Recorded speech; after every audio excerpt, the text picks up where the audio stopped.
Okay, good afternoon. SGE class starts now. And to confirm whether everyone can hear me, I'll be asking a few questions. One of the questions that I'm going to ask is to you to give me 4 types of organizational structures in Kenya. 4 types of organizational structures that 4 types of organizational structures in major organizations in Kenya or Uganda or Rwanda.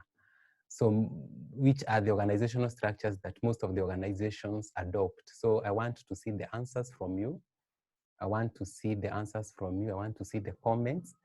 That's how I can be able to know whether you can hear me or not.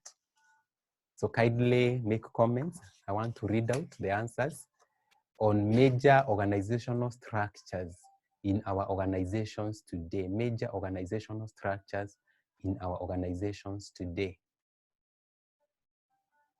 Major organizational structures in our organizations today. So I would like to see the answers that you have. I would like to see the answers that you have. I'm going to read out your comments. I'm going to read out your comments. You should be now commenting. Major organizational structures in our organizations today. So the comments are coming. I can see from Bete Moide, divisional. From Galaxy, that is, I can't hear. From Judy, divisional. From Damalis, divisional. From Blaswell, functional, divisional, and matrix. From Luce Masharia, divisional. From Techno F1, functional, divisional. Network. Network is a new one. I hear it today. And matrix.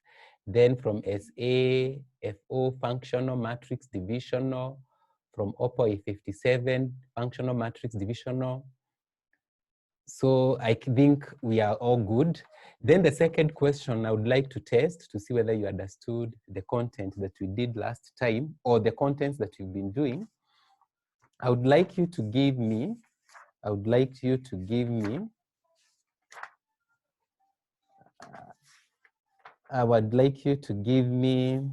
four strategic options.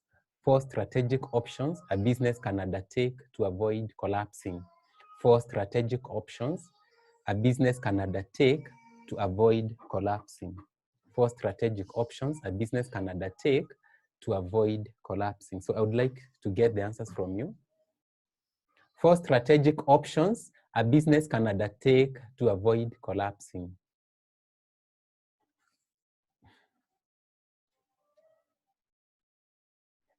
I'm asking 4 strategic options a business can undertake to avoid collapsing. So I can see OPPO A57 alliances, from Adisa diversification, from Luce Masharia mergers, from Darwin mergers.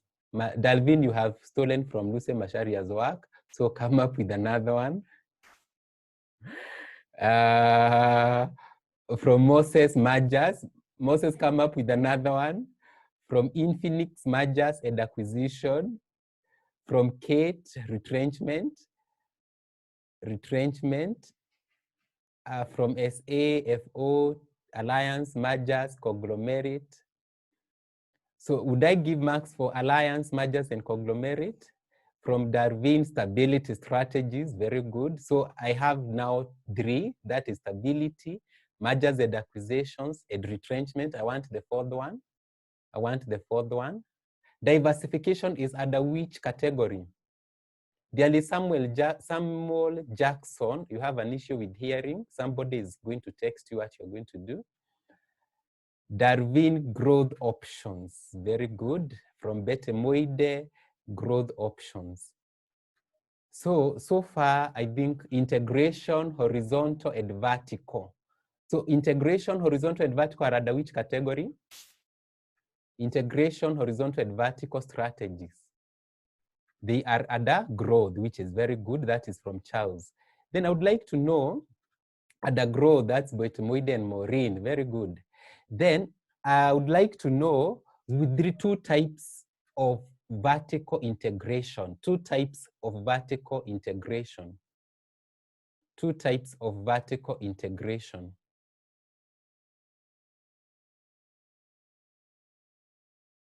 Two types of vertical integration, forward and backward, backward and forward, which is good. So most of you have the answers. And then you cite the reasons why an organization would undertake either vertical or horizontal, either forward or backward integration. Reasons for forward and backward integration. That is the reasons for vertical integration. Reasons for vertical integration. I want to see the answers. I want to see the answers. Expand core competencies. Very good from Darwin. From Adisa, cut down on cost. Very good. Kyra, forward. So then from Caroline, increase profit margin. Very good. What else? What else? To reduce transportation costs. That's Darwin. Very good. So I think we are so far so good. So in regards to strategy implementation, I would like to know factors that influence resource allocation. Factors that influence resource allocation. Factors that influence resource allocation. Factors that influence resource allocation. For the previous question, I've also seen Betemoide improve supply chain, which is good. From Kate, economies of scale, which is okay, very good. So factors that influence the resource allocation, from Esther Mwende, size of the organization, Betemoide, scarcity of resources, very good. Other factors? Other factors? That is management priorities, Betemoide, very good. So I think we are so far so good. So for the assignment, that is, I always insist on case studies because it will carry 40 marks in your CASNEB CPA exam. And consequently, due to the low number of assignments I've received, I'm unable to do Kila Kitu Petroleum Limited today. So I'm kindly requesting you to do those assignments, and by Friday, I should have them. I should have them so that I'm able to print them out, mark them on Saturday, and submit to them, give you feedback by the same Saturday, so that on Sunday we discuss the question and you see where did you respond, where did you go wrong, or where did you go right. So kindly, by Friday, I need all those assignments. So in my class, I can see 46 participants. So I expect more than 38 because I've only received less than 9 assignments. So I want all those assignments. So kindly, I can see someone saying I don't have the assignment. So after the class, kindly, so it is in regard to Kila Kitu Petroleum Limited. Kila Kitu Petroleum Limited. And Kila Kitu Petroleum Limited is the case study that was tested in November 2016. It is the case study that was tested in November 2016. Kindly forward that assignment to me by Friday. I would highly appreciate, because part of our work is to evaluate. And today we are even doing strategic monitoring and evaluation. So anything that you do without evaluation is not right. You need to evaluate your students to see whether they are understanding or they are getting the concepts as intended. Indeed, that's the word that you're going to use in strategic monitoring and evaluation. Is the project, is the strategy being implemented as intended? Are the classes being undertaken as intended? So that is the only way I can be able to know. I would only be able to know if you are able to submit those assignments by Friday. So kindly, question 1, I guided you by the case study I gave you in regard to Tasky Supermarket. There's another one that I want to give you in regard to the problems of family-owned businesses. You know, I told you that as we proceed, I'll be familiarizing you with areas of governance, family-owned businesses. Why don't they survive? So that as I guide you on that question, then I would require you to do another case study that tested on family-owned businesses. That is May 2017 on Brico Limited. So once we are done with Kila Kitu Petroleum Limited, we are moving to another case study that is Brico Limited. But then before you do it, I'll guide you. So that after Brico Limited, I will not be guiding you that much. I will expect you to have familiarized yourself with the content. So today, we are moving to strategic monitoring and evaluation. We are moving to strategic monitoring and evaluation. And when we talk of strategic monitoring and evaluation, we always say we are trying to see whether the strategy is being implemented as intended, whether the strategy implementation is being achieved through regular collection of information. So the way you intended the strategy implementation to be undertaken, is it being undertaken that way? So you need to examine whether the strategy implementation is being achieved as intended through regular collection of information.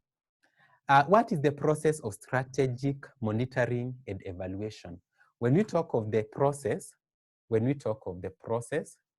of strategic monitoring,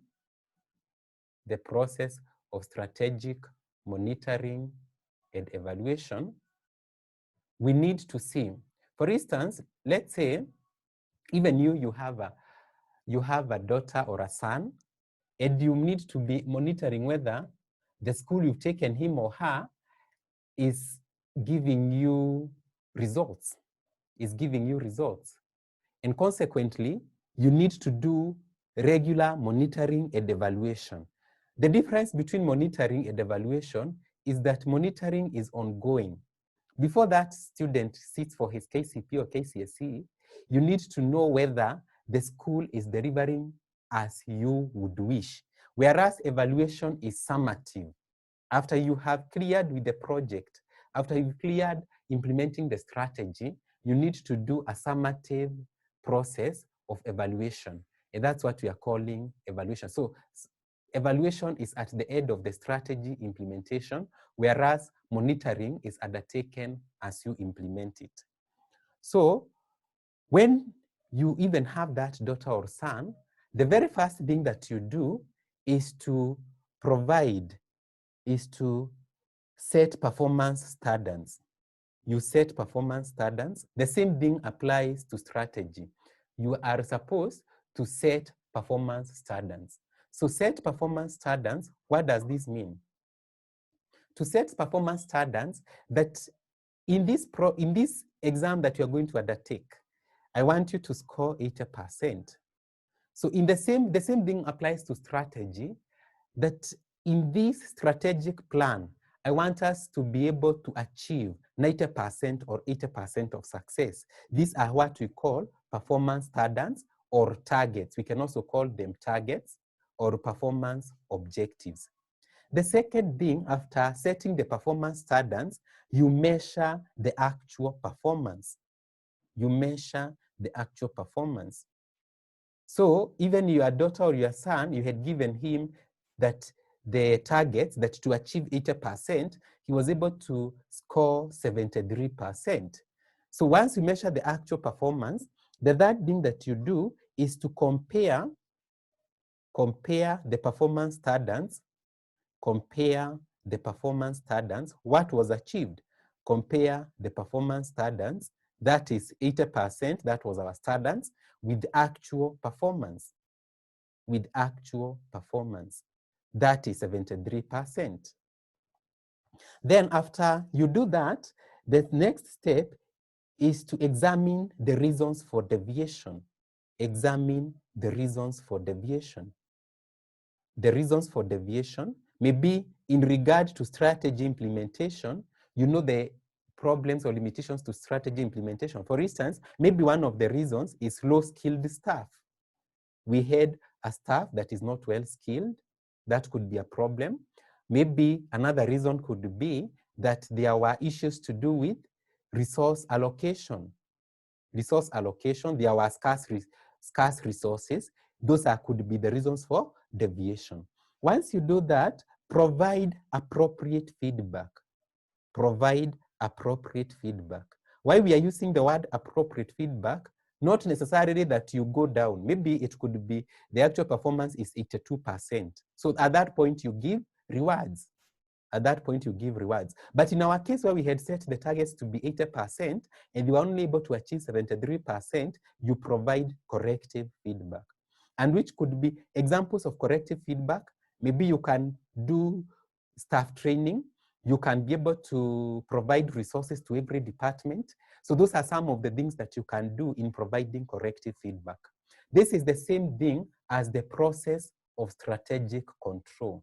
Process of strategic control. Process of strategic control.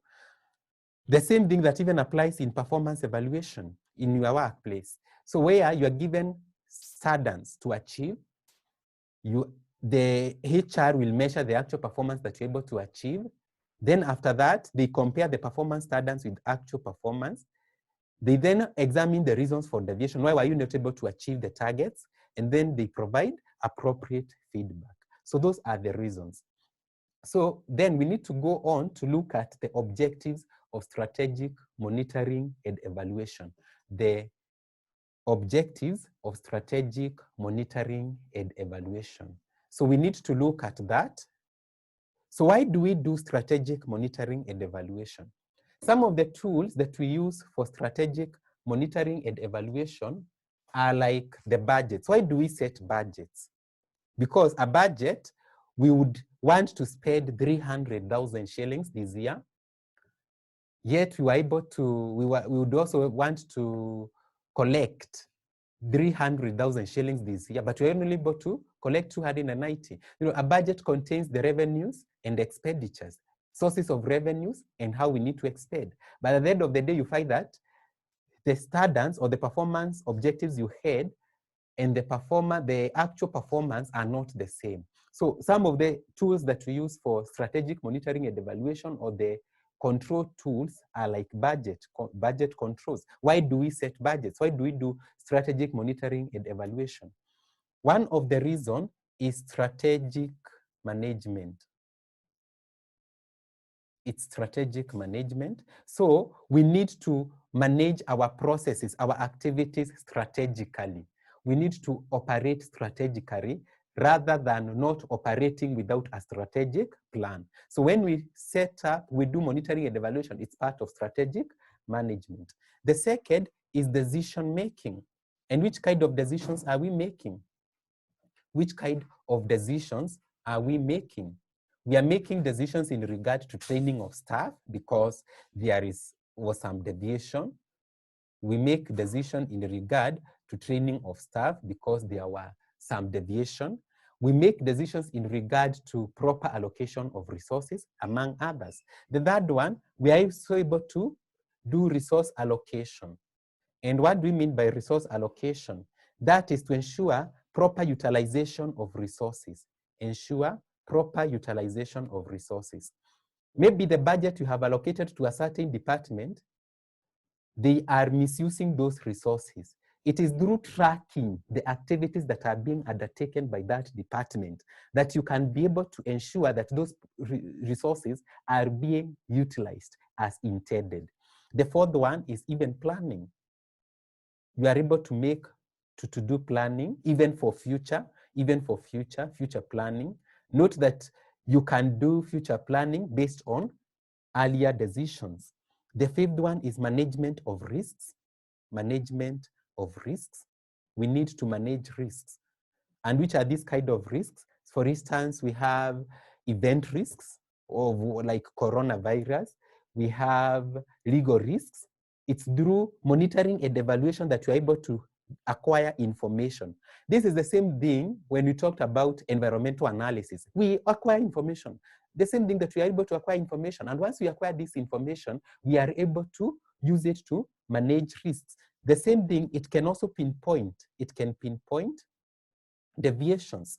It's through this process of monitoring or through the process of strategic control that we are able to pinpoint deviations and management weaknesses and consequently be able to provide feedback.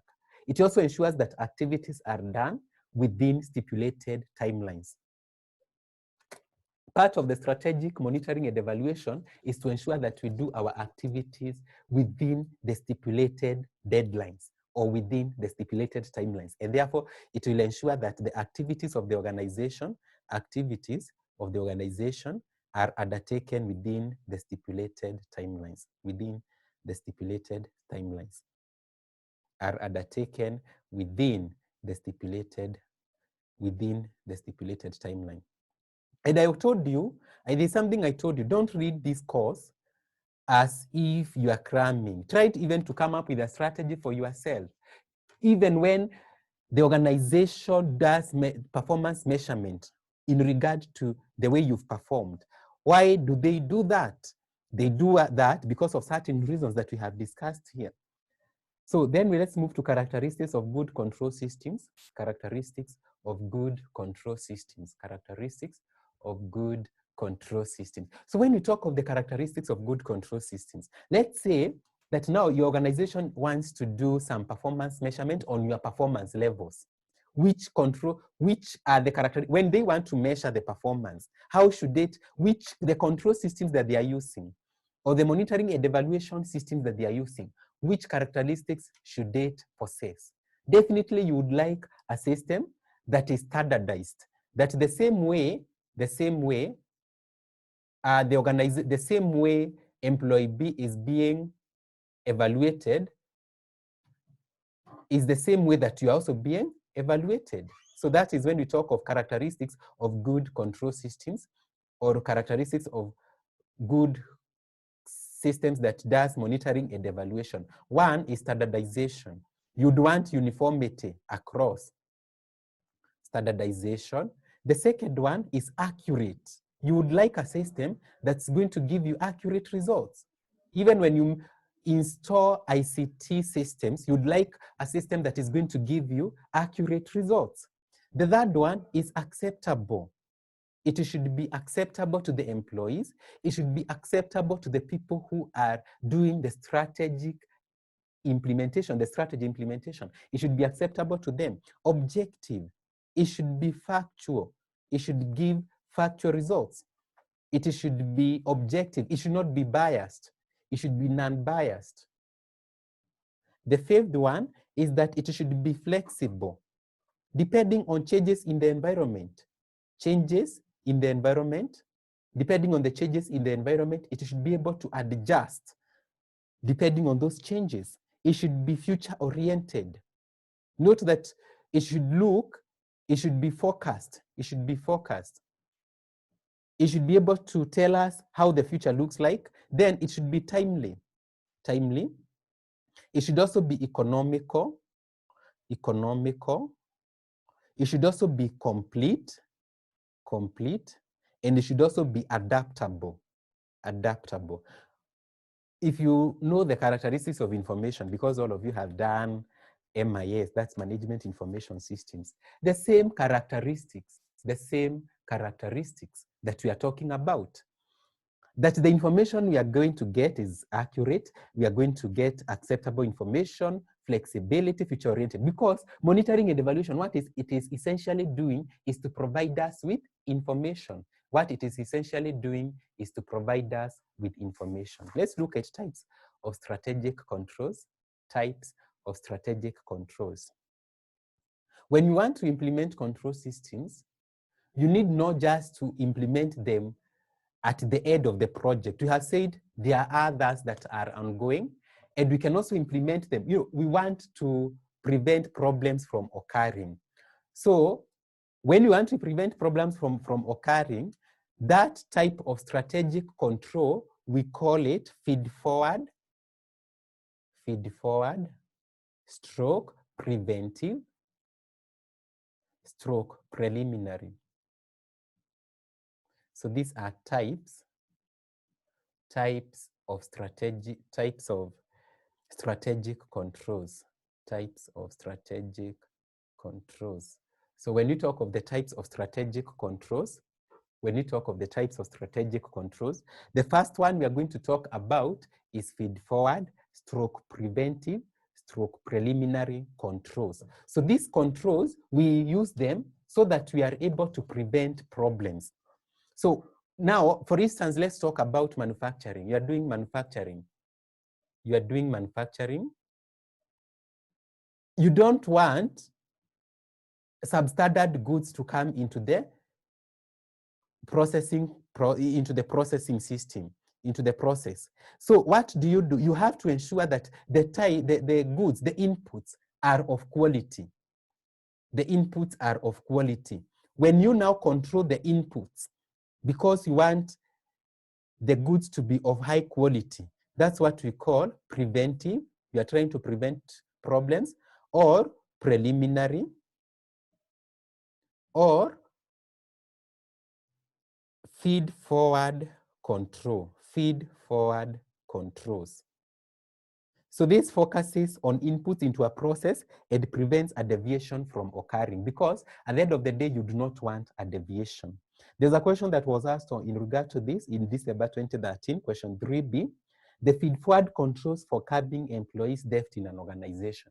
Which controls can you do not want the employees to steal from the organization? So you want to prevent theft in the organization. Which are the feed-forward controls that you can put on board?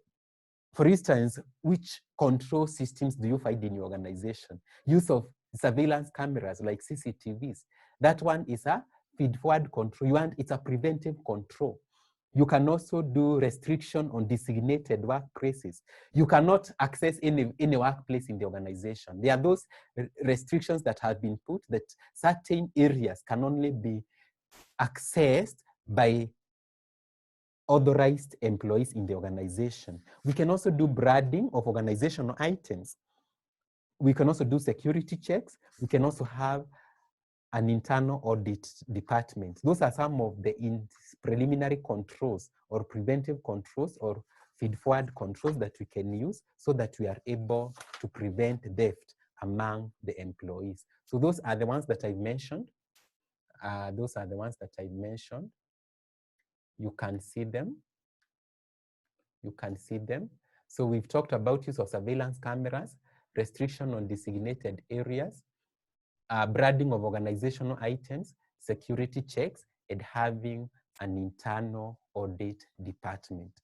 So let's move on to look at concurrent controls. So concurrent controls, it's monitoring of ongoing performance to ensure that and ensure consisting with quality standards, to ensure consistency with quality standards. So this is ongoing. It's an ongoing performance evaluation. So you monitor it in an ongoing process. So as the strategy implementation is being undertaken, you do that monitoring. So that's what we call concurrent. So it is undertaken when the strategy implementation is being undertaken, and there consequently it's ongoing.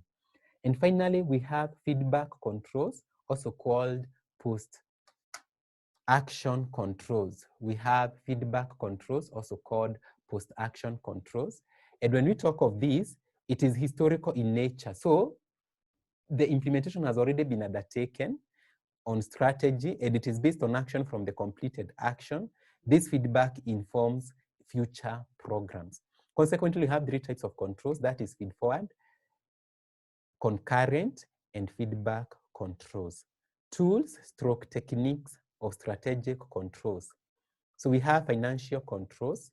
So financial controls, we are looking at the liquidity of the organization. Is the organization liquid? We are looking at the profitability ratios. We are looking at the debt ratios. So those are types of control, financial controls.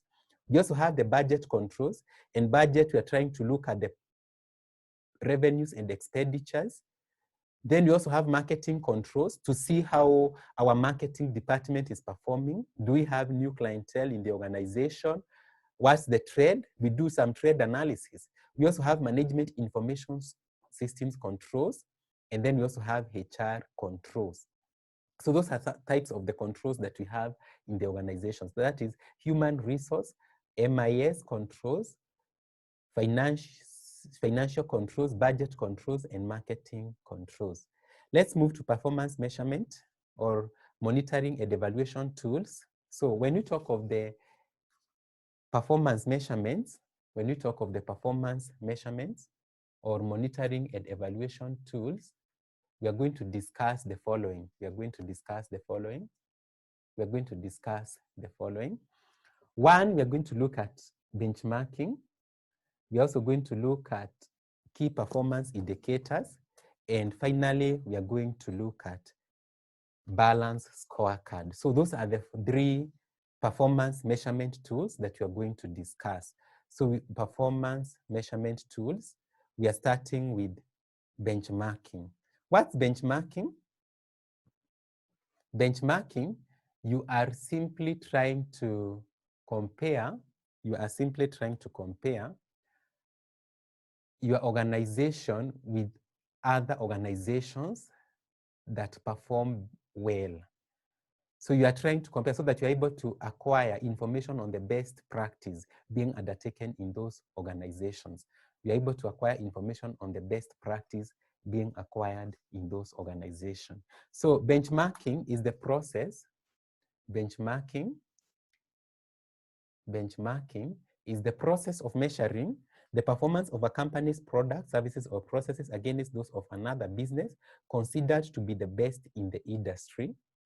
It's the process of identifying, understanding, and adopting best practices, either in the organization or from outside the organization to help improve the performance. So it helps us to identify the best practice, even from within the organization. For instance, the finance department is performing so well, and the sales department is performing poorly.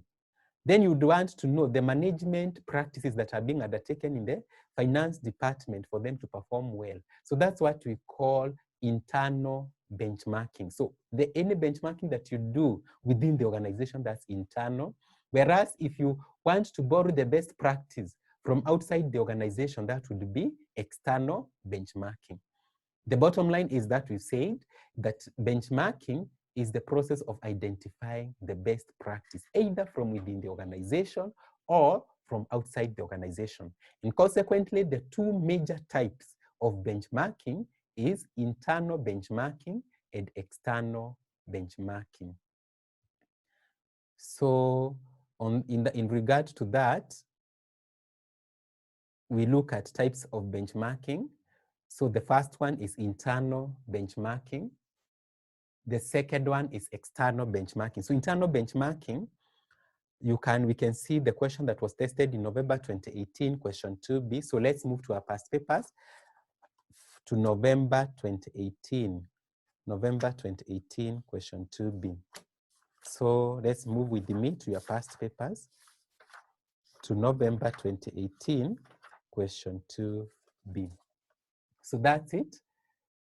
We are asked, explain the term internal benchmarking as used in an organization.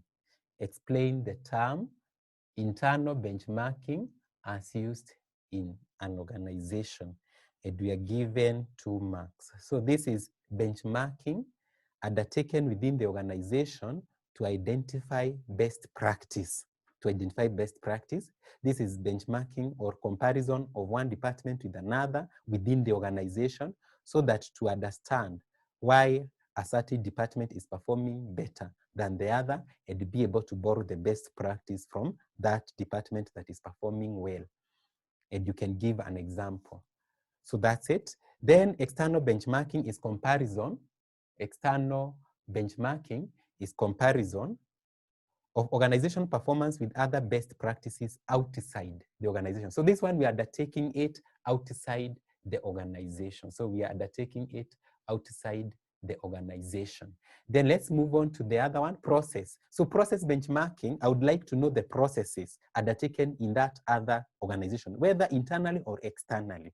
So it's a process benchmarking identifies against the best identifiable business processes, either within or outside the organization. Then we have performance benchmarking, that is comparing the performance of the organization against the best performing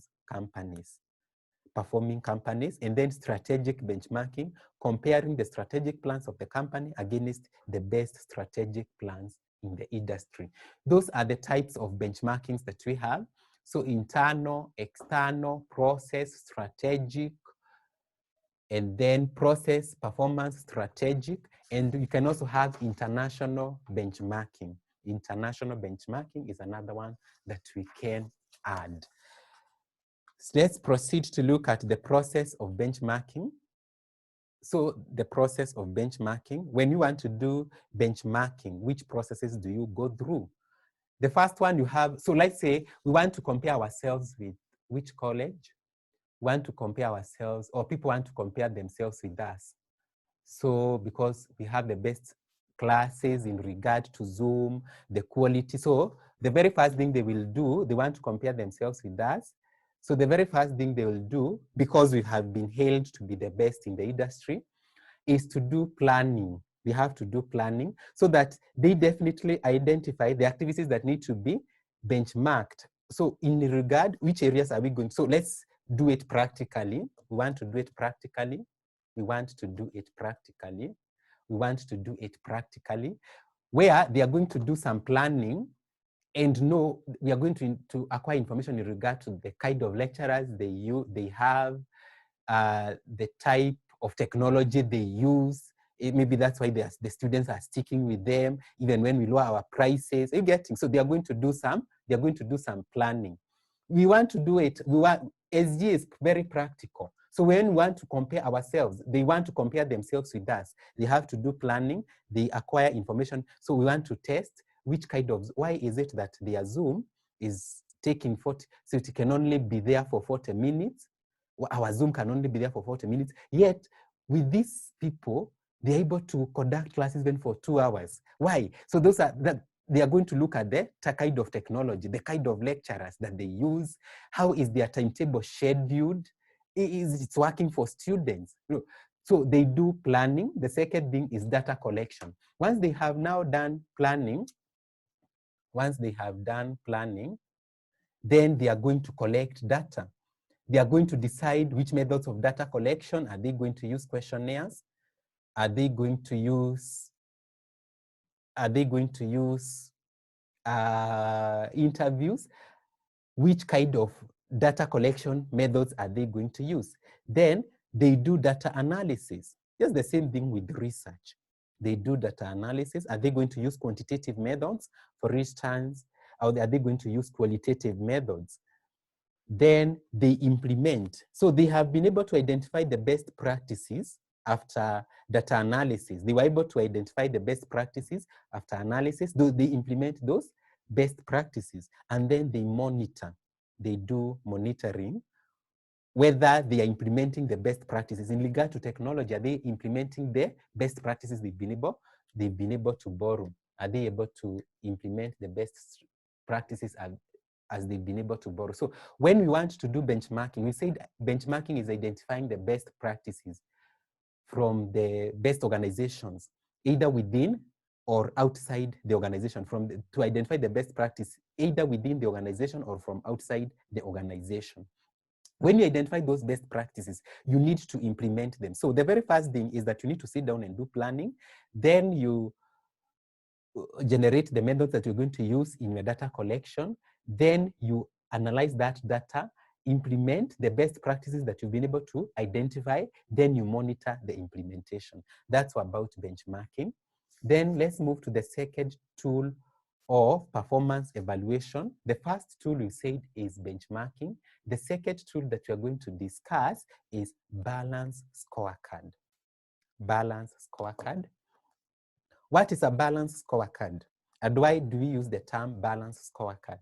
We use the term balance scorecard because traditionally organizations were more focused. Traditionally, organizations were more focused on only one area, that is finance perspective. However, the balance scorecard emphasizes on 4 areas that are important in measuring performance. We need not only to focus on financial perspective, we need to focus on more other 3 areas. We need to look at the learning and growth. The learning and growth. So the 4 perspectives, of balance scorecard, because when we are measuring performance, the learning and growth, have employees been able to learn? Have we been able to undertake some training programs? So we need to check on that. Have we been able to do some promotions? Internal business processes, internal business process perspective, internal business process perspective. That's very important. Our processes to assure quality, we need to look into that. Customer, have we been able to satisfy the customers? So the customer perspective is also very important. And the fourth perspective is the financial perspective. The financial perspective. This question was tested in November 2015, question 1D. So move to November 2015, question 1D. November 2015. Very fast, let's move together. Let's move together to November 2015, question 1D. November 2015, question 1D. So are we there? So I hope everybody is there. Those ones who have not been able to get it, they can check on my Zoom. I'm going to zoom it out. Question 1D. We are told, explain 4 perspectives. We are told, explain 4 perspectives of the balance scorecard which were used by CVL in achieving its goals. So this is the way you are, that is 8 marks. So this is the way you are supposed to measure to explain. So you say the 4 perspectives used by CVL in achieving its goals. The 4 perspectives of balance scorecard used by CVL in achieving its goals are the running and growth perspective, initial business process perspective, customer perspective, financial perspective. Then you move on to proceed to illustrate on the learning and growth. In regard to the learning and growth perspective, the CVL has put a lot of investments in learning of its employees. Let's go to the case study. Let's not mind. Let's go to the case study. Then you proceed to illustrate how has it invested in learning and growth of the employees. So if you look at the 3rd paragraph from the bottom, move to the 3rd paragraph from bottom. Let's move there. Are you there? So you can, so this is the where I'm telling you to move to. CVL, we are told, CVL also has a clear policy dealing with investment. Now you proceed to illustrate from the case study.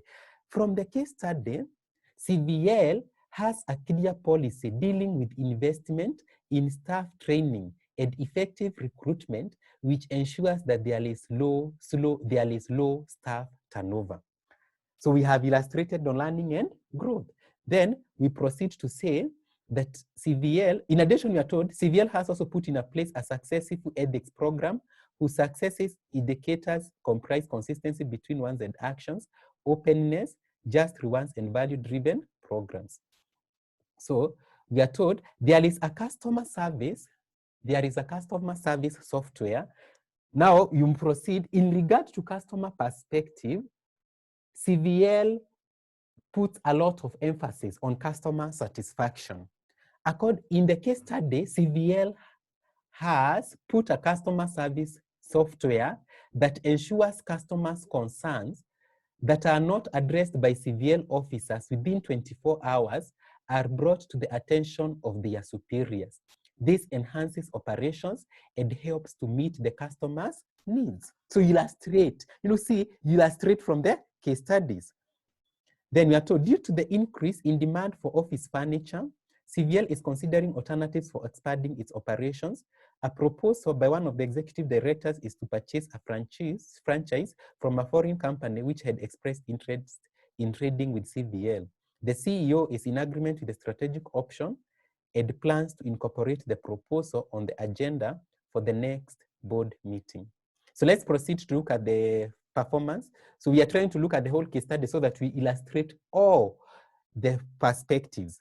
Let's go to the performance. The performance of CVL is reviewed by various committees of the board and then presented to the board of directors for further review and consideration. Management set targets, and then these targets are monitored via the balanced scorecard. The executive director's remuneration is linked to performance. The management has in place a profit sharing scheme for staff in an effort to motivate staff towards achieving the organizational goals. So I want to ask a question. That statement will help me to illustrate which perspective, where we are told that the executive director's remuneration is linked to performance. No, the management has in place, this statement, the management has in place a profit sharing scheme for staff in an effort to motivate staff towards achieving the organizational goals. Kindly type, which perspective would I be able to illustrate? Which perspective would I be able to illustrate? So which principle would I be able to illustrate?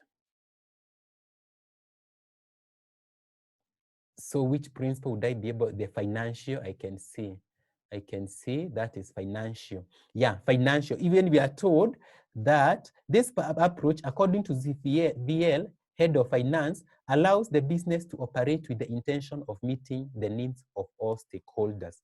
And then in regard to internal processes, you found where there are, the performance of CVL is reviewed by various committees of the board and then presented to the board of directors for further review and consideration. So there are very important internal processes that happen at CVL, which enables the performance evaluation to be very thorough. That is, we'll be able to illustrate in regard to internal processes. So we proceed to look at the four perspectives. So we start with the learning and growth perspective. So when it comes to learning and growth perspective, it emphasizes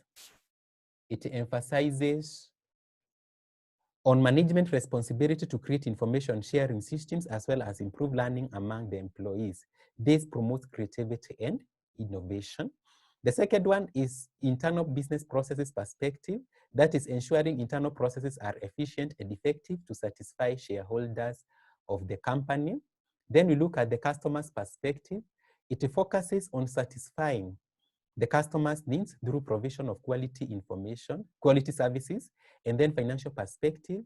It focuses on business so that to be able to pay dividends to the shareholders.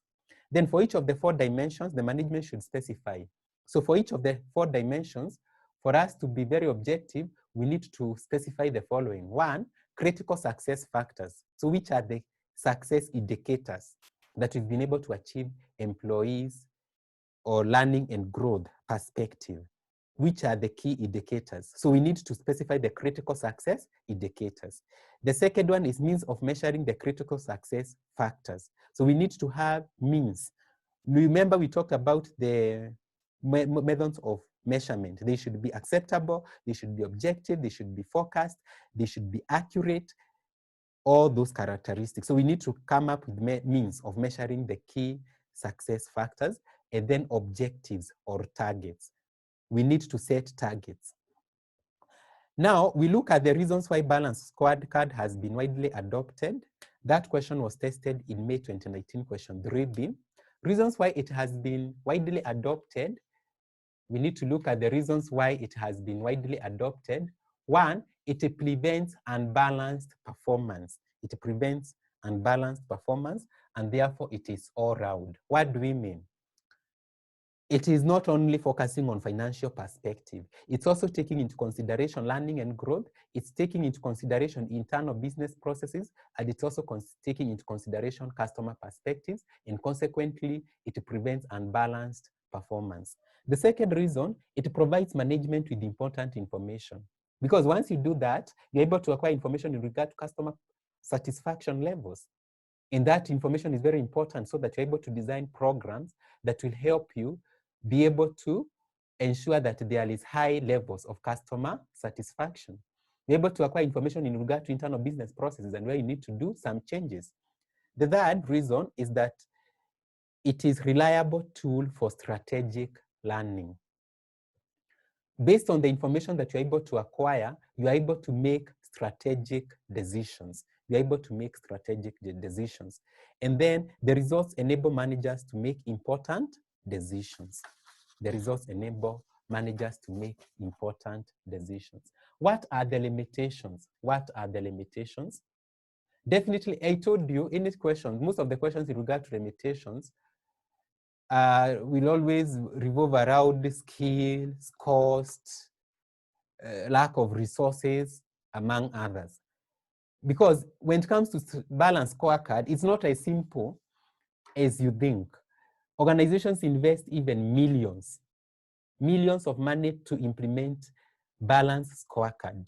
To do a thorough balanced scorecard, you require people who have undertaken training in regard to the customer perspective and the way to even set up the IT systems, to set up the IT systems that will measure the customer perspective. Remember, we are talking about control systems that are going to give us accurate results. So it is very expensive to set up the balanced scorecard. Definitely, you also require highly skilled staff. And then it's also labor intensive and time consuming. And management may misinterpret the results, hence not achieving the intended objectives. And employees also fear the results will make them victims. So there is the resistance. And this is also a limitation in most of the issues in regard to organizations. Resistance of the employees. They do not want this thing to take place.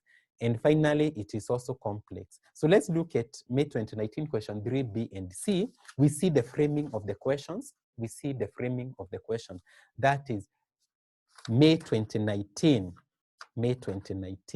question 3B and C. So let's move there. It was testing on balanced scorecard. So we are told in the context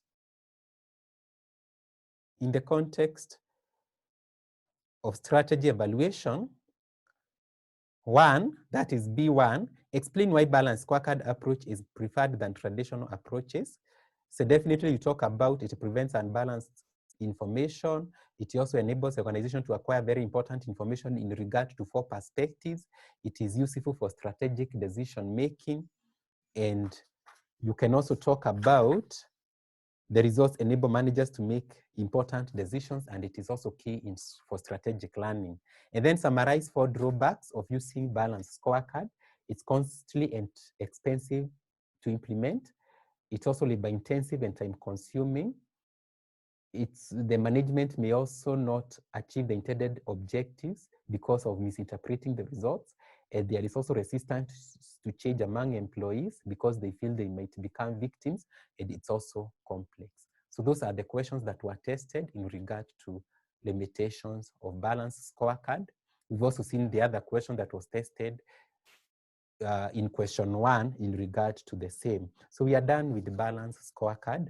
Let's move to key performance indicators. Let's move to key performance indicators.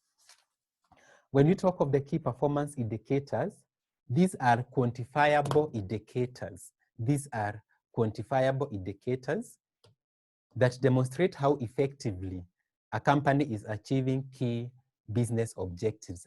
And the key word, they are quantifiable indicators that enable an organization to know whether it's achieving the key objectives. What are the characteristics of good KPIs? Characteristics of good KPI, key performance indicators. And this question was also tested, I remember. It was tested in November 2019, question 3A and 3B. We are going to see that. When you talk of good key performance indicators, very first basic is that they should be quantifiable. We said they should be quantifiable. Definitely, they should be specific. Quantifiable, making them measurable. Making them measurable. They should also be timely. They should be timely. They should also be relevant. Relevant. And but finally, they should also be acceptable. They should be acceptable. Communicated to the organization employees so that they can accept them. So let's move to November 2019. Let's move to November 2019. Let's move to November 2019, question 3B and C. November 2019, question 3B and C. So we are told,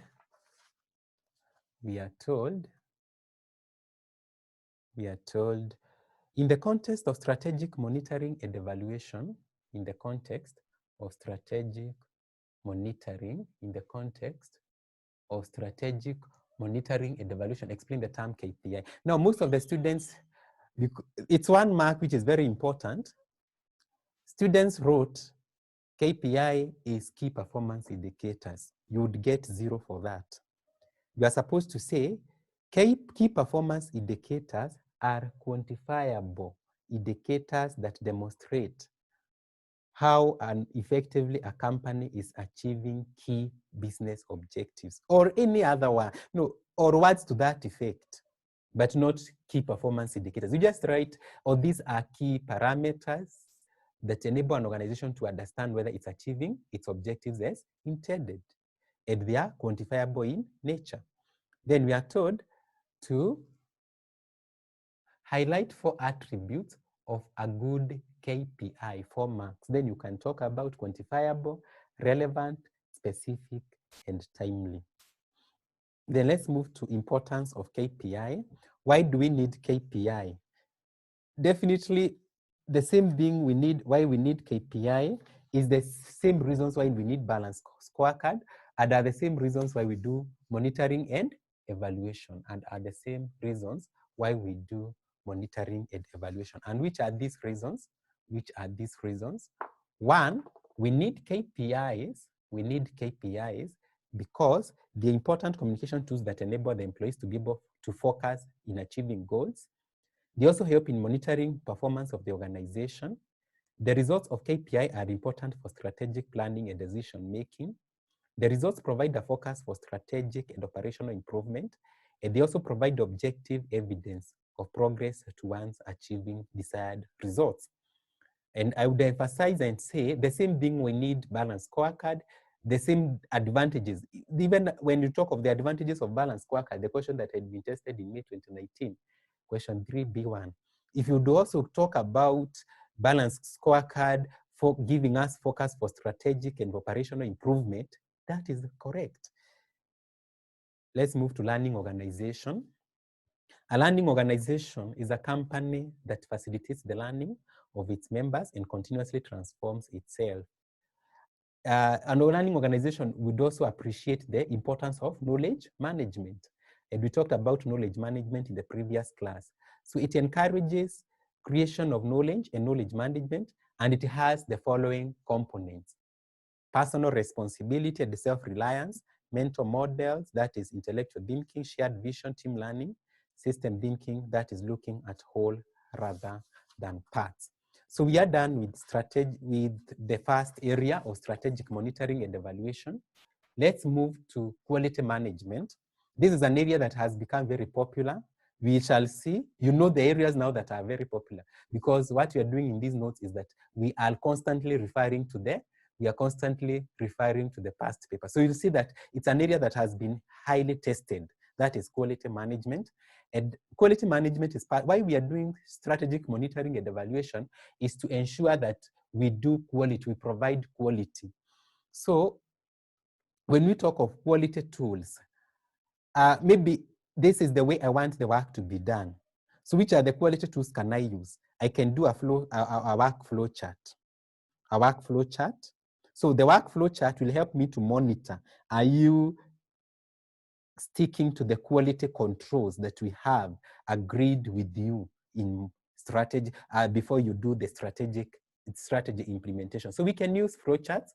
We can also use cause and effect diagrams. We can also use Pareto chart. And Pareto chart is a kind of a bar chart showing the frequencies of different causes or factors in descending order. The main purpose of this chart is to highlight the most significant factors among a number of factors. We can also use histogram. We can also use check sheet. We can also use scatter diagram and control charts. I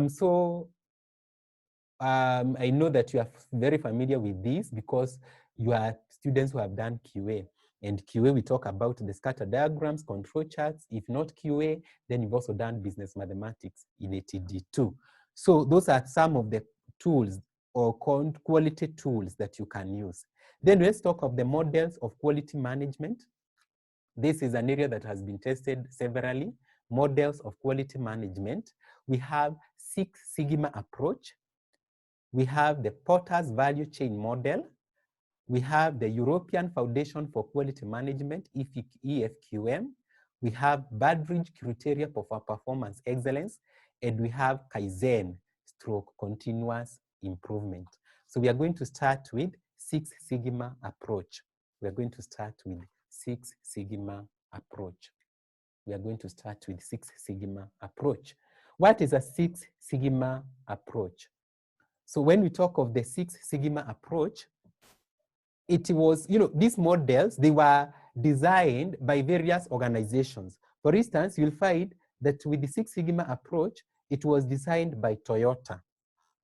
It was designed by Toyota. So you find that it was designed by Toyota, and they named it Six Sigma approach. So let's look at what it is all about. Let's look at what Six Sigma approach is all about. It's a quality management methodology used to help businesses improve current processes, products, or services by discovering and eliminating defects. So the key term or the key objective of the Six Sigma approach is to be able to eliminate defects. Is to be able to eliminate defects. So why we are doing Six Sigma approach is to be able to eliminate defects. Underline that. The goal is to streamline quality controls in manufacturing and business processes so there is little or no variance throughout. So like now, talk of the bread that we take every morning. So if you take Superloaf, the same taste every day, how are they able to achieve this?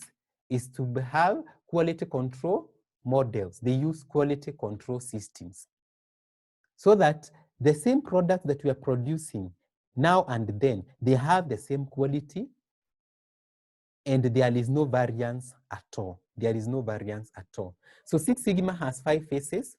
That is DMAIC. So DMAIC or process of Six Sigma approach. Process of Six Sigma approach. So one is define. What is to define? You define the problem. You define the customer needs. Then after defining, you measure. So now the customers are complaining about the quality of your products. So define that problem. What is the issue? Then measure the performance of the current processes. You measure the performance of the current processes. How are we doing things? So that you are able to see them. You are able to see the deviation. Where are the deviation? Where are the deviation? So you measure the current processes. Then analyze the process. You analyze the process to establish root cause of variation. So you analyze, you are trying to see the same thing that you did in process of strategic control. We set performance standards. We measured the actual performance. We compared. So this means you are comparing the performance of the current processes with the customer's needs, customer's needs. After analyzing, you improve. The information that you will get from the analysis, you improve the processes and you ensure that you assure quality, you maintain the quality standards as they are required. So that is the DMAIC, or that's what we talk about the process of. That's what we talk about the process of Six Sigma approach. That's what we talk about the process of Six Sigma approach. That is to eliminate defects. So a question was tested in May 2017, question 5C, on limitations. And I told you, most of the students, maybe during this year, they did not even, Six Sigma approach, I've never heard of such a word. But I think I said that any question on limitations always start with it's costly and it requires skilled staff. Maybe you don't even know what the Six Sigma means. That's what you should do. But then, so any question on limitations, these answers never lack. It's costly and expensive. It requires highly skilled staff. There is resistance of the employees in accepting the Six Sigma approach, all that. So let's see the question that was tested in May 2017. Move with me to May 2017, question 5C. May 2017, question 5C. May 2017, question 5C. So describe four limits. We are told to describe question 5C. We are told describe four limitations of the Six Sigma approach to quality control. Describe four limitations of the Six Sigma approach to quality control. The answers are limitations. It creates rigidity and bureaucracy that can lead to delay in executing strategies. The second reason, the second issue is that it's bureaucratic in nature, can stifle creativity and innovation. So it's very bureaucratic. And that it's also costly to implement. It is costly to implement. It's very costly. And four, it requires highly skilled staff. It requires highly skilled staff. Employees must be trained by certified Six Sigma institutions. Employees must be trained by highly skilled Six Sigma institutions. And it puts too much emphasis to customer satisfaction, ignoring other goals like profitability objectives, So that's the first one. We've looked at the Six Sigma approach. We've said that its objective is to eliminate defects, and we use the DMAIC tool, that is define, measure, analyze, implement, and then control when implementing the Six Sigma approach. The other one is the Porter's value chain model. The Porter's value chain model. When you talk of the Porter, where else have we mentioned him? I want to see where else. I told you we shall be mentioning Porter severally. I want to see where else did we mention him. You tell me Porter's in this topic. So I would use Porter to answer this question. I would also use Porter to answer this, because this question was also tested in May 2019 question 3A, and most students would now give us answers to do with Porter. So do fast so that I see. I'm waiting. Porter's generic. Kyra, I want to know. Porter's generic, I would use it to answer what? With ADISA, Porter's 5 forces analysis, Porter's 5 forces to analyze competition, very good. Porter's generic, that is Caroline Barker, business level, very nice. So only 3 students could have scored that. I want to see more answers. Porter's generic, business level, and Porter's 5 forces to face competition. That is environmental analysis, models of environment, to analyze the industry attractiveness, to analyze industry attractiveness. Is an industry attractive or not? Consequently, Porter's 5 forces analysis is to do with environmental analysis, analyzing whether an industry is attractive or not. Whereas Porter's generic strategy are used at the business level. And which are the Porter's generic strategies? So I can see from note 7P, business level, Porter's 5 forces. So Porter's generic strategies, that is from ADISA to attain competitive advantage. Which are the Porter's generic strategies? I can see from Judy, cost leadership. Cost leadership, I can see from Maureen. Maureen, I can't get cost focus, very nice. Then I can also see from Caroline, cost differentiation. We don't cost leadership and differentiation. Which are the 5 forces? Which are the 5 forces? Which are the 5 forces? Which are the 5 forces? Which are the 5 forces? Threat of new entry from ADISA. Threat of new entry. I can also see from Bratchwell. Bratchwell, which question are you answering? I can see from Nicholas. No. I can see from Charles, bargaining power of the buyer. So that's the second. Threat of substitute products from ADISA. From Maureen, threat of substitutes. From Darwin, rivalry posed by competitors. From Darwin, bargaining power of the supplier. And then we also have entry barriers. So when we talk of the Porter, let's review again. We looked at Porter's 5 forces analysis. We looked at Porter's generic strategy. And today we are looking at Porter's value chain model. So the Porter's 5 forces analysis, this one is to analyze industry attractiveness. To analyze industry attractiveness. So I'm doing an environmental analysis and I'm advising a certain company on whether to invest on colleges or not. I would tell him not to invest because is that now colleges are closed. So that industry is not attractive. And consequently, I would tell him, I would analyze on the 5 forces. One is entry barriers. Colleges have been closed. Bargaining power of the buyer. I would tell him to invest in CASNEB courses because there is low switching cost of the students. They move from one college to the other in a time. So it's a good industry. So if you are starting today and you offer good services, they will flock to your college. The bargaining power of the supplier, that's another thing I would also analyze. I would also advise him in regard to threat posed by competitor. I would look at who are the competitors, and I would also advise him on threats posed by substitute products. So if it is CPA, there is also diploma in accounting offered by Kenya National Examination Council.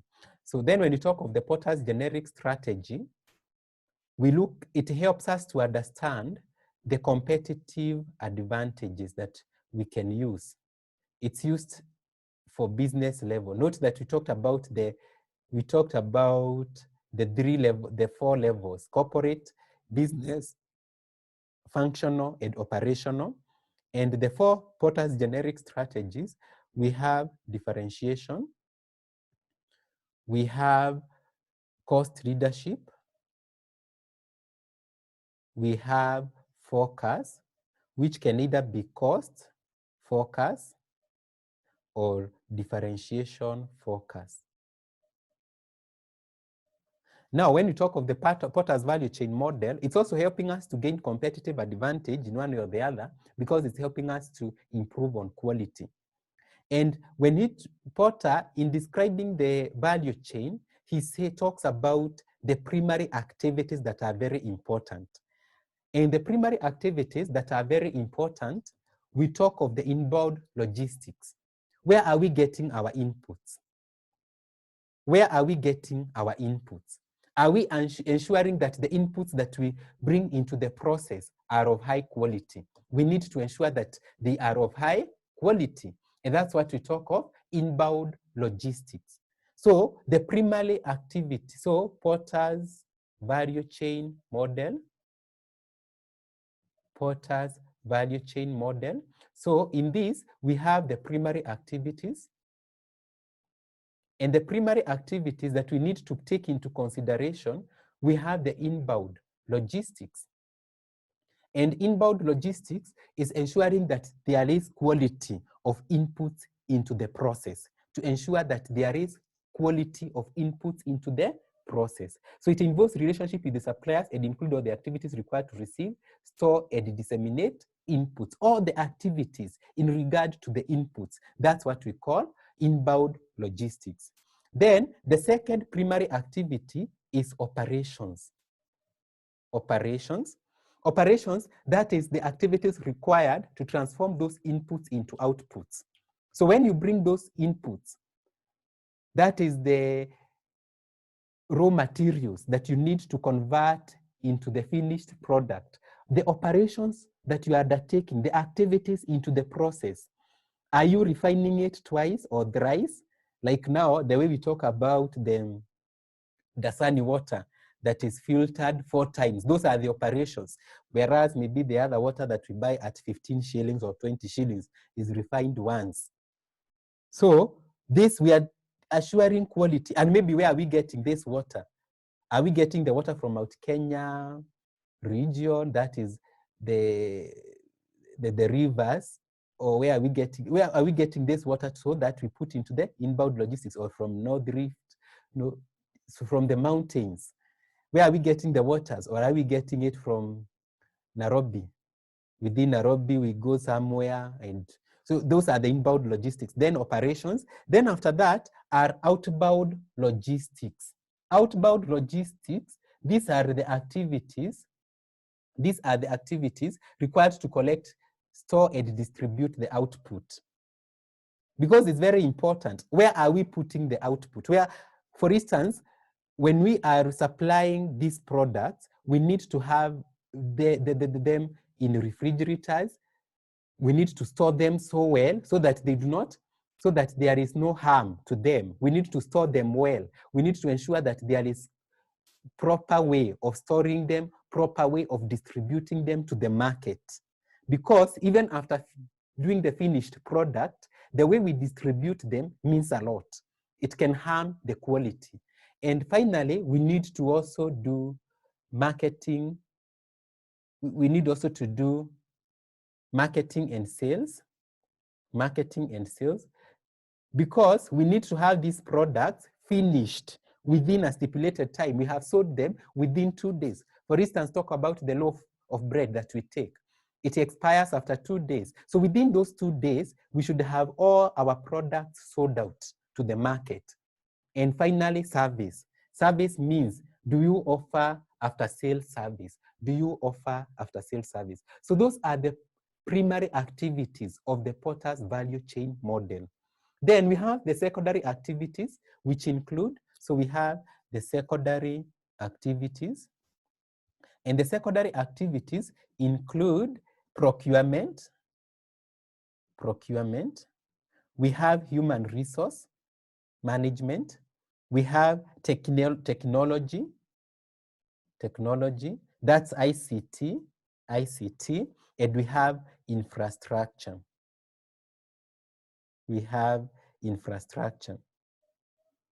So that is, infrastructure is containing accounting, legal, finance, planning, public affairs, government relations. Those are some other departments that we need to put in place. So this is the value, that's the value chain model. You can see the diagram. In the diagram, you can see there is the, you can see that there is the primary activities. The primary activities, that's the inbound. From inbound, once we've gotten the input, we move to operations. Once we have operations, we move to outbound. Then from outbound, sales and marketing. And finally, we have service. And then we have the secondary activities, which are the same as support activities. And we have procurement, infrastructure, HR, and ICT. This question was tested in May 2019, question 3A. So let's move to May 2019, question 3A. May 2019, question 3A. So let's move together. May 2019, question 3A. So I hope you're with me there. I hope to you and with me. So May 2019, question 3A, it reads,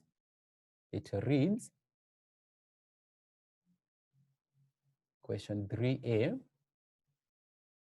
it reads, companies must continually examine the value they create to retain their competitive advantage. Companies must continually evaluate the value they create in order to retain their competitive advantage. With reference to the above statement, assess the roles of the 5 components of the primary activities in Michael Porter's value chain model. Then you're given 5 marks. So the roles they play: inbound logistics. So you say the 5 roles of the primary activities according to the Porter's value chain model are inbound logistics, operations, outbound logistics, marketing and sales, as well as service. Then you proceed to say that in regard to inbound logistics, it ensures that there is quality input into the process. Then you proceed to talk about operations.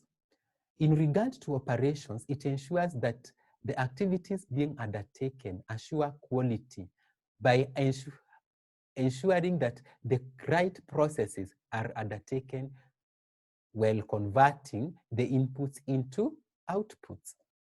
Then you proceed to talk about the third one, and the third one is outbound logistics. These are activities that are undertaken in order to take the output to the market. And the activities should ensure that there is no interference with the output. So it ensures that quality is retained, is sustained, even as we take this product to the market.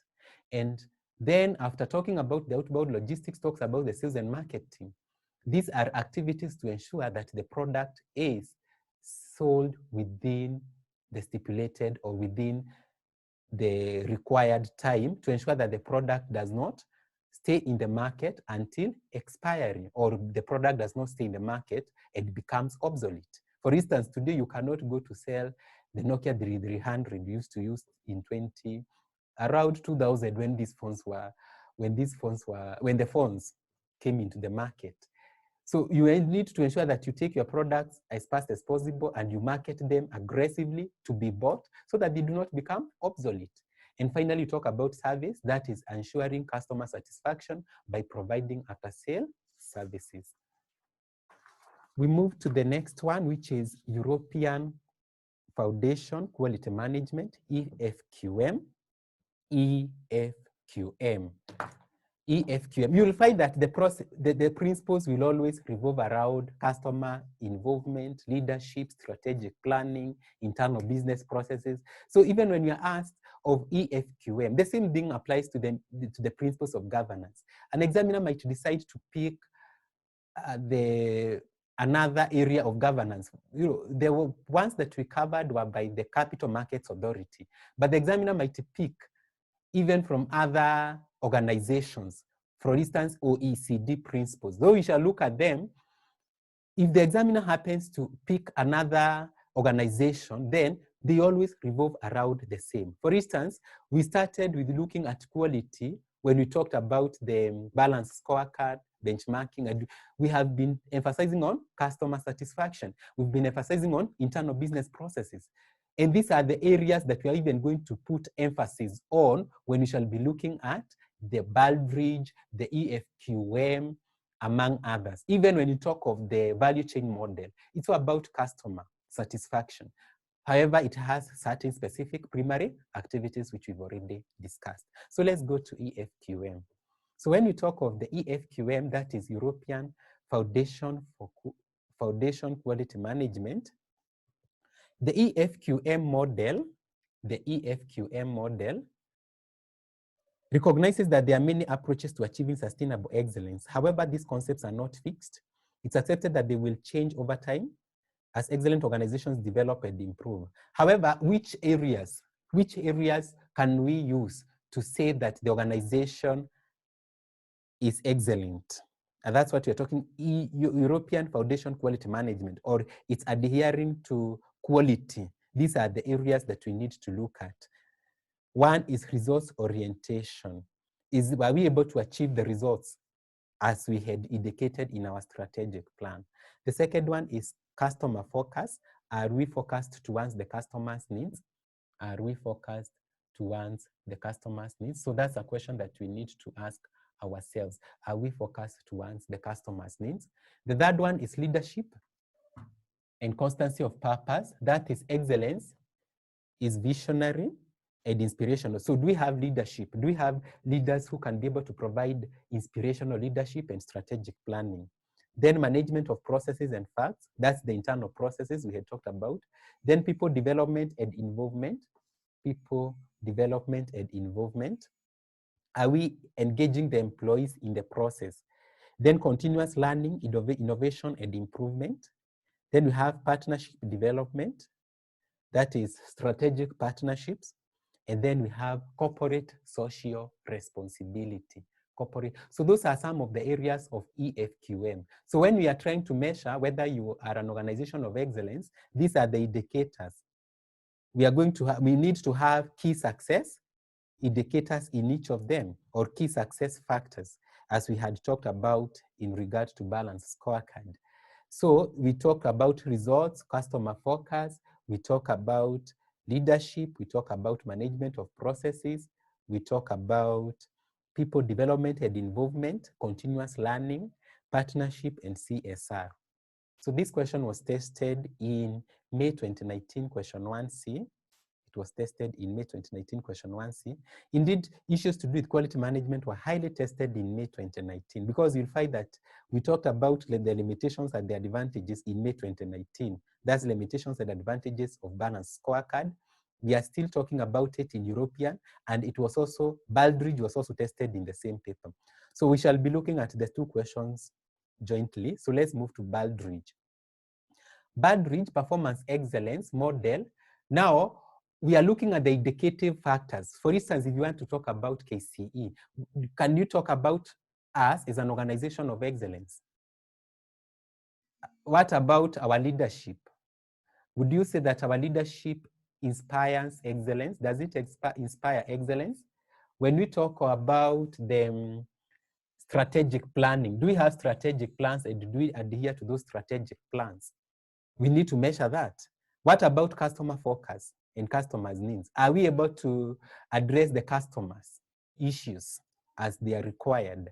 What about measurement analysis and knowledge management? Do we have systems of knowledge management? Are we able to help students understand it? Are we able to supply even the recordings? I know that's an issue. We are going to address that, because it's also a way of knowledge management, where students can be able to retrieve the information and be able to study on their own, and probably the areas they were not able to understand. And that's a huge concern to us. Then workforce focus. What about employees? Are they concerned about the employees? Are they concerned about the employees' welfare? Then process management, that is the internal processes. And finally, we have the results. So those are the Baldrige performance excellence criteria. This question was tested in May 2019, question 5A, and May 2016, question 5A. So you find that it's the same question, but different years. And both questions had 10 marks. So let's go on to see those questions. So we start with EFQM, May 2019, question 1C. May 2019, question 1C. May 2019, question 1C. So we are told, with reference to strategic monitoring and evaluation, analyze 6 benefits. So this is the question I'm reading. With the reference to strategic monitoring and evaluation, analyze 6 benefits that MML could derive from adoption of EFQM, Business Excellence Model. So you need to talk about, so the organization would become results oriented, because one of the ways of measuring excellence is results. And then you indicate from the case study something. Then the organization would also, MML would also be able to be highly customer focused by ensuring they create sustainable customer value. Then we illustrate from the case study.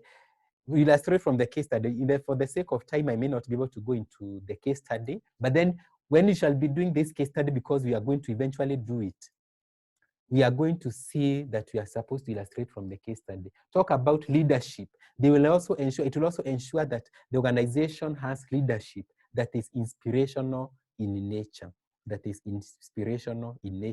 among others. So those are some of the things that the organization would be able to benefit. So you need to outline the 6 benefits. The examiner expected you to outline 6 areas or 6 indicative concepts of the EFQM. And we've already given out, in the handout, you already have more than 6. Then you move to the same paper, that is May 2019, question 5A. The last, I think it's the last question, A. So discuss any 5 categories of the Baldrige criteria for performance excellence. Discuss any 5 categories of the Baldrige criteria for performance excellence. Then you are given 10 marks. So you discuss any of the 5: leadership, strategic planning, customer focus, measurement analysis and knowledge management, workforce focus, results. You discuss any 5. Then we can also move to May 2016. May 2016, question 5A. May 2016, question 5A. So let's see how it was framed. Business excellence involves developing and strengthening the management systems and processes of an organization to improve performance and create value addition to stakeholders. With reference to the above statement, illustrate the Baldrige criteria for performance excellence model.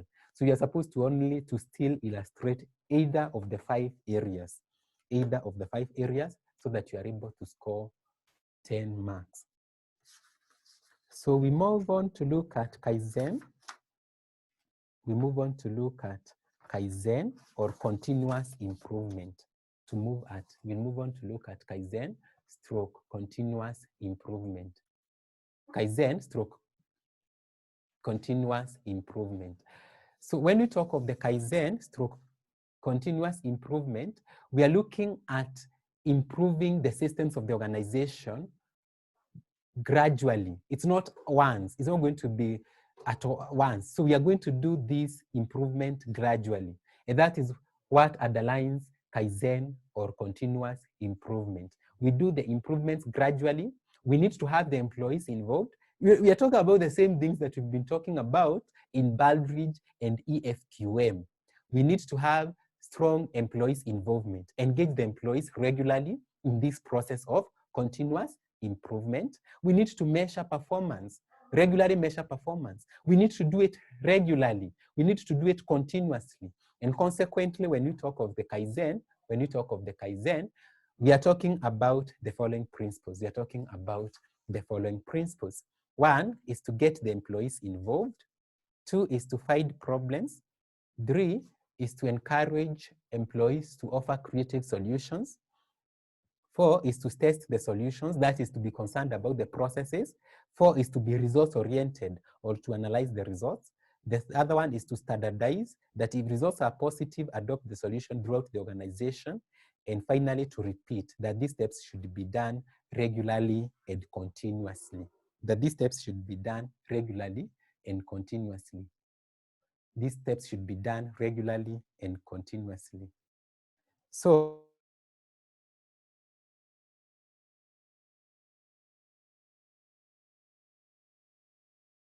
small ongoing positive changes can reap significant improvements. We may not be able to change at once, but we are able to change within time. So within time, we are able to have proper or powerful results. Now, as we conclude, we've been able to talk about quality, and the summary of all that we've been able to speak is TQM. When we talk of the TQM, is total quality management. So we are trying to make a summary of the principles of quality management,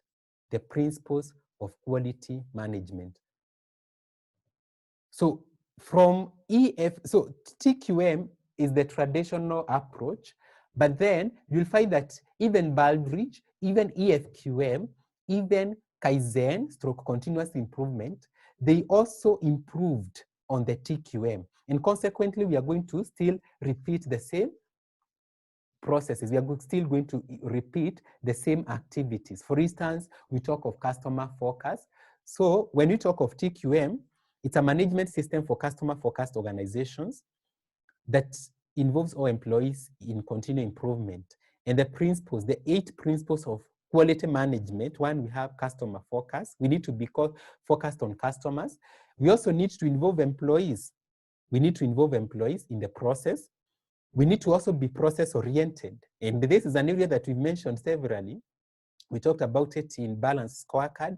We have mentioned it in other areas. We also need to have integrated systems. That is, integrated system may be modeled after the Baldrige Award criteria, incorporating the ISO 9000 standards. That every organization has a unique work culture, and it's virtually impossible to achieve excellence in its products and services unless a good quality culture has been fostered. And what are we talking about the integrated systems? Well, for instance, look at the value chain model. We may have the quality input, that is the inbound logistics. But what is happening with operations?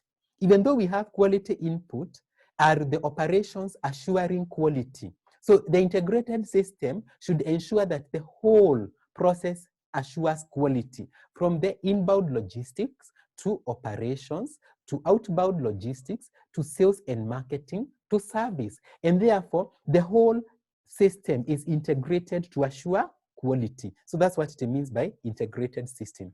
Then strategic and systematic approach, that is, we need to have a strategic plan. And this is one of the items that has also been captured by Badridge. Then continuous improvement has been emphasized by Kaizen. Kaizen says that we need to ensure that we undertake continuous improvement on a regular basis. It should be continuous, it should be gradual. And then we also adopt fact-based decision making. We need to base our decisions. We need to base our decisions. We need to base our decisions on facts. That's why we need to collect information. And that's why we are even doing balanced scorecard, so that we're able to get information in regard to the 4 areas. And finally, we have communication.